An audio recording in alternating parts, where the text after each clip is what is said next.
Hi, sixth graders. So we've been working super hard on our infographics for the past few weeks. So today and tomorrow, Thursday, Friday, we are going to edit our infographic and turn it in and then celebrate by leaving positive comments for others in our Warrior team and our Phoenix team. So today and tomorrow, you can edit and turn in that final draft of your infographic. So these are just some of the things that we've done so far with our infographics. So if you have not yet done these, make sure you go back and watch the older lessons to make sure you've got these all in your infographic. So we designed the layout, we chose colors that would fit with our topic. We added our information, so like our facts, our text, we added pictures and images, and then we created bar graphs and pie charts. And now, drum roll, we need to just edit it into its final product. And so here is going to be your checklist for day one. First thing we need you to do is just fix the layout of your infographic. So make sure nothing's overlapping weird. Make sure all of your pictures and text are evenly spaced. You don't want a picture that is like, this much away from another picture, and then the picture right next to it is this close. So you want to make sure everything looks pretty even. You also want to make sure that your fonts are pretty much the same. So either you're using one font throughout the whole infographic, or maybe you're using two. And all of the colors match in your infographics. You don't want too many colors that kind of confuse your reader. Also, make sure you have a title and you add yourself as an author to your infographic. So you would say by and then your name. So I'm going to go ahead and share my infographic with you and then just kind of edit it a little bit to make sure it's in its final product. So give me just a second here and I will share my screen for that. So here is my infographic on podcast listeners. As you can see, I'm pretty close to being finished, but there are a few things on that checklist that I need to make sure I go ahead and do. The first thing that really sticks out to me are the colors.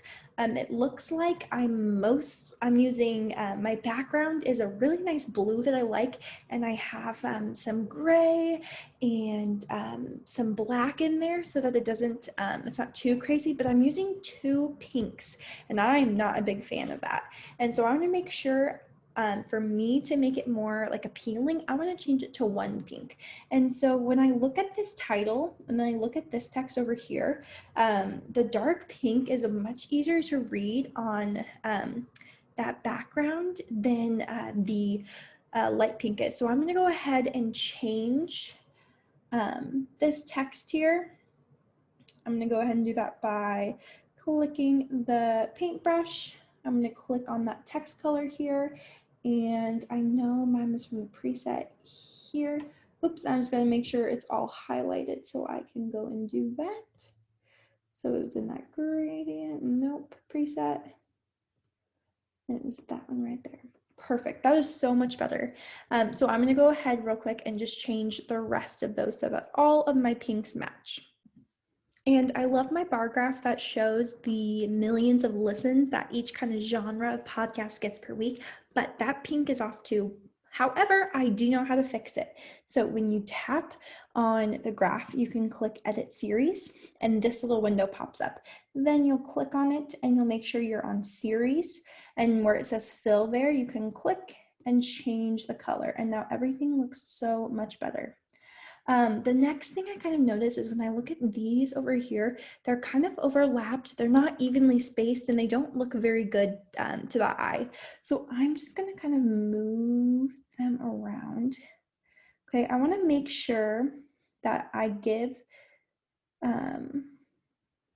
some space, okay, but I don't have too much blank space on my infographic. So I might even go ahead and make these boxes a tiny bit bigger just to kind of fill up some more of my space.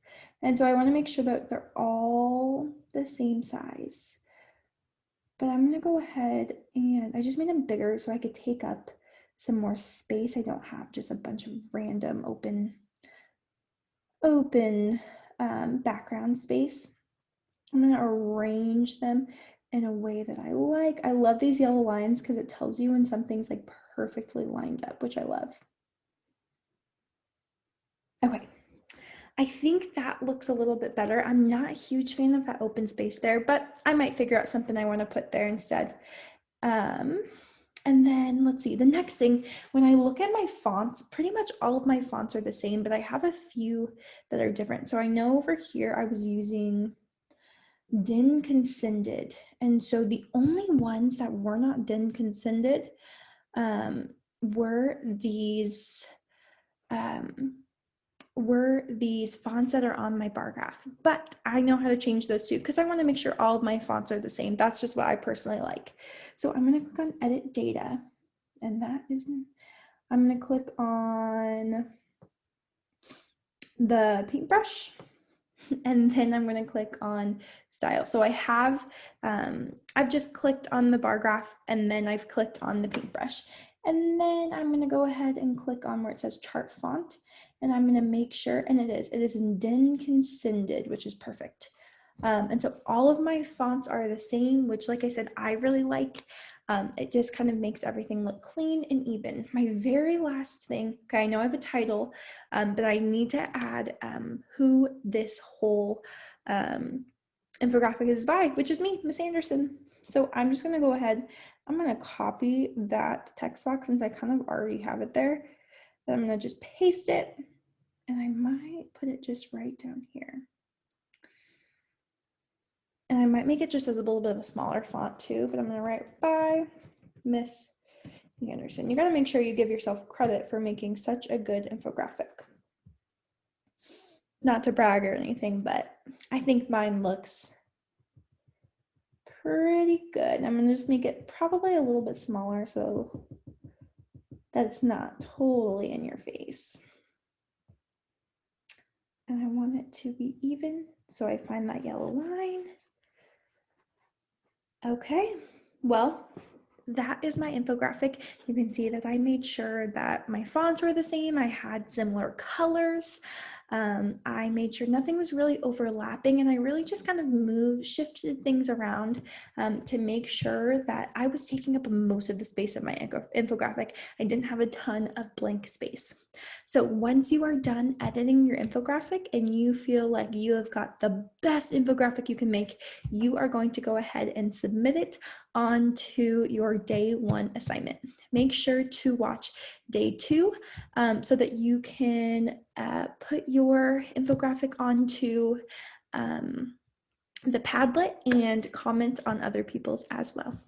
All right, well, good luck editing.